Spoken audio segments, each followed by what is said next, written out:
lot of people ask me, like, what's the most memorable movie experience that you've had? And there's two that pop in my head. And the number one was, I was at Show West, Finding Nemo. Really? It was not only when you're sitting there, but all of a sudden the curtain goes up and there's a live band playing, and then all of a sudden exploding confetti, in the showgirls, in the shape of little fish. Not only, then showgirls come out and they're passing out water and those goldfish. I mean, the whole thing. And then not to mention probably one of the best screenings visually with the digital projection. I think that might have been the first digital. That's right. Yeah. God, that seems like ancient history. Yeah. So and you must be just thrilled with high definition television, and because it seems to me that as someone that creates such wonderful work, and then in the old style way, people would watch it on 4x3 TVs and so forth, and now everything's getting closer and closer to that. Well, you got to imagine, that's always how we've seen our work for 4 years whenever we're working on any of these movies, so it just feels like finally people get to see these movies the way we've always looked at them and worked on them.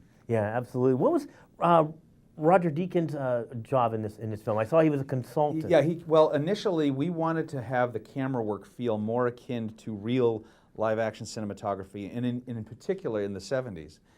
And so my producer happened to know how to get in contact with him, and he suggested, he gives a weekend seminar on how to, cinematography 101, why don't we have him come up? And so he came up, and we hit it off so well, and he was so inspiring.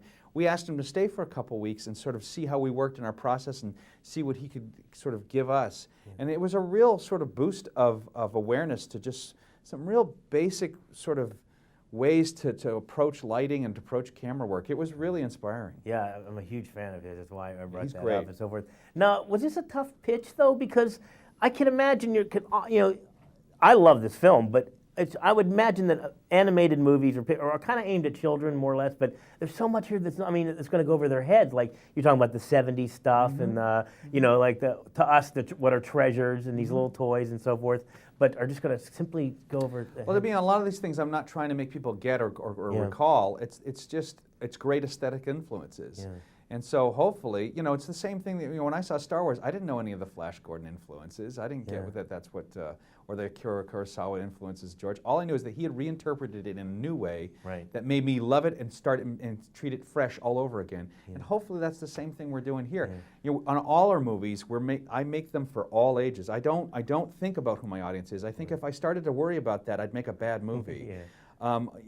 We just try to make it so that it satisfies us as film goers. So we're frankly always thinking very adult in the most mature sense of that word. But I always do make sure, just to make sure we don't exclude the kids. I give kids a lot of credit. They understand way more than people think. Yeah. There's no reason to dumb down for kids. Yeah, and I love that. Well, it was just the fact that it was if you're pitching this to the people that actually pay for it, you're like, we have one guy, he doesn't speak, and he has a pet cockroach type of thing. Weren't they like, okay, where are the talking animals? Did you ever get that? Well, no, that's why I'm glad. I felt like, look, there's a million ways to make a good animated movie. And this is just one more way to possibly do it. I loved the, jumping to the end credits.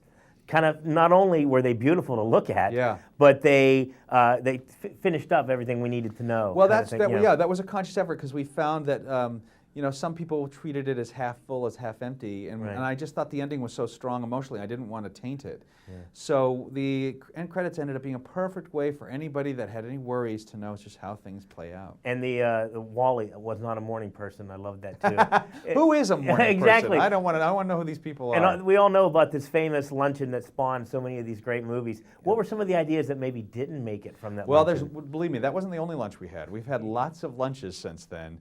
That just happened to be this one unique one that when we look back, we go, you know what, the spark of a couple things were there.